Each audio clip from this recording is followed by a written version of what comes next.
Em janeiro de 1953, foi internado na Casa de Saúde São Vítor, no Rio de Janeiro, e 2 meses depois, no dia 20 de março, acabou falecendo de câncer no pulmão. E este é o triste fim da história de Graciliano Ramos. Mas como este notável autor de grandes clássicos como Angústia, São Bernardo e sua melhor obra Vidas Secas, foi ter seu fim em uma casa de saúde com apenas 60 anos. Neste vídeo você vai conhecer mais sobre a vida deste autor que mudou para sempre a nossa literatura. Graciliano Ramos de Oliveira nasceu no dia 27 de outubro de 1892, que inclusive é o mesmo ano do nascimento do nosso querido Tolkien. Filho de Sebastião Ramos de Oliveira e Maria Amélia Ferro Ramos, era o primogênito de impressionantes 15 filhos de uma família de classe média do sertão nordestino. Sua cidade natal é chamada de Quebrangulo. Apesar de mencionar que odiava viajar, Graciliano se mudou com a família constantemente durante a infância, morando nas cidades de Buíque, Pernambuco, Maceió, Viçosa e Palmeira dos Índios. No estado de Alagoas, ele estudou no internato da cidade e lá, em 1904, publicou seu primeiro conto, O Pequeno Pedinte, no jornal de sua escola. No ano seguinte, mudou-se para Maceió, onde realizou seus estudos secundários no Colégio Interno 15 de Março. Lá, ele também desenvolveu um grande interesse pela língua portuguesa e por literatura. Em 1914, o autor saiu do Nordeste e foi morar na Cidade Maravilhosa, mais conhecida como Rio de Janeiro. E lá trabalhou como revisor nos jornais Correio da Manhã, A Tarde e O Século. Porém, teve que voltar apenas um ano depois, pois infelizmente seus irmãos Otacília, Leonor, Clodoaldo e o seu sobrinho Heleno foram vítimas da peste bubônica, que ceifou a vida de 295 brasileiros na época. Tendo que se restabelecer no Nordeste, começou a trabalhar no comércio de seu pai, em 1916. Neste mesmo ano, conheceu e se apaixonou por Maria Augusta de Barros,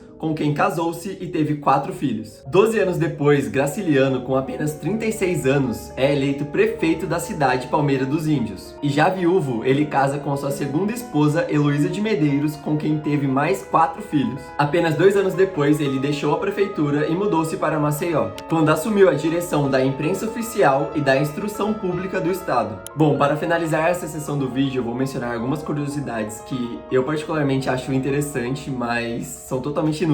Graciliano tinha 1,75 m de altura. Esses são os nomes dos 8 filhos de Graciliano: Ricardo Ramos, Luísa Ramos, Clara Ramos, Múcio Ramos, Roberto Ramos, Maria Ramos, Júnior Ramos e Márcio Ramos. Infelizmente, um deles faleceu precocemente com apenas 6 meses de vida. Ele odiava muitíssimo a sua própria obra, demonstrava uma irritação constante com aquilo que escreveu, praticamente desculpando-se pela publicação de cada livro. Agora vamos conversar sobre a parte mais interessante da vida de Graciliano: sua magnífica carreira literária. Mas antes, se você estiver gostando do vídeo, não esqueça de deixar o seu like. Assim o YouTube vai entender que você está gostando do conteúdo e vai recomendar este vídeo para mais entusiastas da literatura brasileira. Voltando ao Graciliano, ele estreou na literatura em 1933, com a publicação do romance Caetés. A obra tem um foco narrativo em primeira pessoa e é uma espécie de crônica jornalística da cidade de onde o autor viveu, Palmeira dos Índios. E o interessante é que nessa época ele mantinha contato com alguns escritores famosos, como José Lins do Rego, Raquel de Queiroz e Jorge Amado. No ano seguinte publicou São Bernardo, romance em primeira pessoa e definitivamente uma obra-prima da literatura brasileira. Nesta obra, Graciliano apresenta um notável desenvolvimento nas suas técnicas e estilo, e também um significativo aprofundamento na análise psicológica de seus personagens, cujo resultado é Paulo Honório, uma das mais marcantes personagens do autor. Movido por uma ambição sem limites, Paulo não mede esforços para conseguir realizar suas vontades, sem contudo conseguir sossego. Suas atribulações, da dificuldade em se expressar e da impossibilidade de se relacionar, acabam o levando a uma profunda solidão. Confira um trecho da obra. Começo declarando que me chamo Paulo Honório, peso 89 quilos e completei 50 anos pelo São Pedro. O meu fito na vida foi apossar-me das terras de São Bernardo, construir esta casa, plantar algodão, plantar mamona,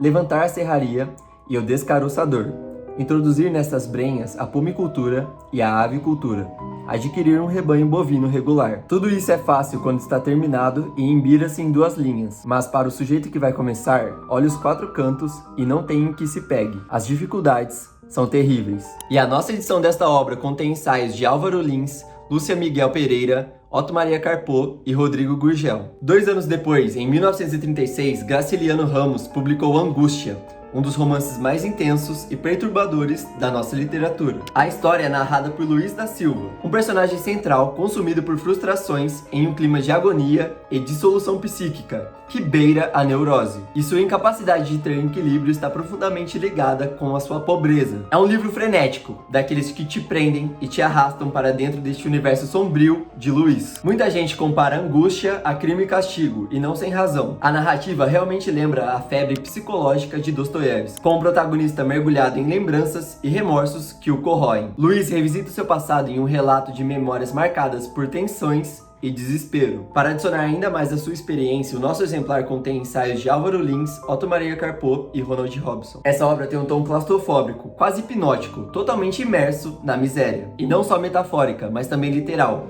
com descrições sujas e viscerais. Se você gosta de romances psicológicos que mexem com o seu emocional, Angústia é uma leitura indispensável. E por fim, como eu já tinha mencionado, a sua obra mais extraordinária é um queridinho do vestibular, o famoso Vidas Secas. Antes de entrar no livro, eu gostaria de mencionar a pintura Retirantes, de Cândido Portinari. É uma pintura que ilustra muito bem a ambientação imposta por Graciliano em sua obra. A pintura exibe uma família de retirantes, emigrantes nordestinos que estão se deslocando de sua terra a fim de fugir da seca, fome, miséria e falta de perspectiva. As duas obras emblemáticas retratam muito bem a dura realidade do sertão nordestino brasileiro e a luta pela sobrevivência em meio à seca. Ambas expressam, em diferentes linguagens artísticas, o sofrimento e a resistência dessas pessoas marginalizadas pela desigualdade social e pelas condições adversas da natureza. Vidas Secas, de Graciliano Ramos, traz à tona, com a sua linguagem áspera, porém universal, a realidade dos sertanejos nordestinos. Em cada linha é possível sentir a aridez do clima e a opressão de uma vida marcada pela luta contra a natureza implacável e as injustiças humanas. A história acompanha Fabiano, Sinhá Vitória, seus 2 filhos, a cachorrinha Baleia, uma das personagens mais icônicas da literatura brasileira, e até o papagaio da família, enquanto vagam em busca de um lugar onde possam sobreviver. É uma jornada de resistência e desesperança, que ecoa a condição humana em sua forma mais crua. O romance, único de Graciliano escrito em terceira pessoa, foi composto por artigos inicialmente publicados como contos independentes. Confira um trecho da obra e mergulhe neste cenário de angústia e sobrevivência. Na planície avermelhada, os juazeiros alargavam 2 manchas verdes. Os infelizes tinham caminhado o dia inteiro, estavam cansados e famintos. Arrastaram-se para lá, devagar,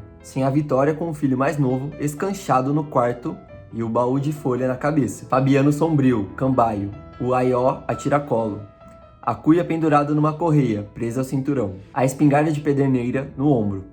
O menino mais velho e a cachorra baleia iam atrás. Agora queremos saber de vocês, já teve a oportunidade de ler alguma das obras de Graciliano? Se sim, qual é a sua favorita? E este é o fim do nosso vídeo especial em homenagem a um dos maiores nomes da nossa literatura, Graciliano Ramos. Se você gostou, não esqueça de compartilhar ele com algum amigo para que ele conheça também a história desta grande personalidade. Tchau, até o próximo vídeo.